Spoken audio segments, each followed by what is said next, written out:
Nito lamang August 26, 2025, bandang 9:18 ng umaga, isang tawag sa 911 ang natanggap ng Substation 5 ng Pasig City Police Station ukol sa umano'y pagkakaroon ng illegal drug activity sa Volante 1, Barangay Pinagbuhatan, lungsod ng Pasig City. Agad na ipinaabot ng Tactical Operations Center ang impormasyon sa mga operatiba ng Substation 5 na mabilis na nagkasa ng operasyon.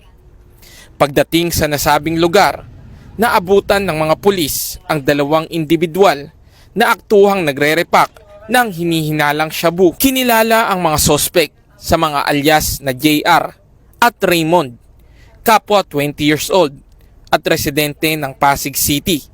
Sa ginawang paghahalughog, nakumpiska mula sa kanila ang 6 na heat-sealed transparent plastic sachet na may puting malakristal na sangkap na hinihinalang shabu na may tinatayang timbang na 27 grams at halagang 183,600 pesos. Agad na inaresto ang mga sospek sa aktuhang paglabag.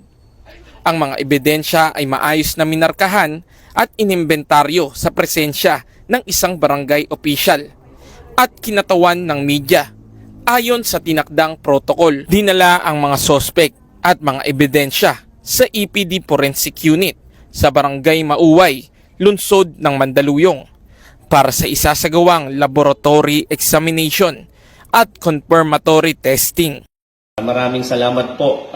Hindi po magiging matagumpay itong kampanya ng kapulisan ito kasama po ang barangay kung hindi po nakikiisa ang ating mga mamamayan.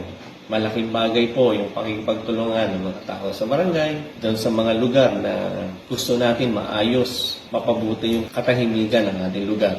Ganun din po, nagpapasalamat po ako sa Pasig PNP na matagumpay na naisagawa yun pong operasyon para ho mahuli yung mga suspect.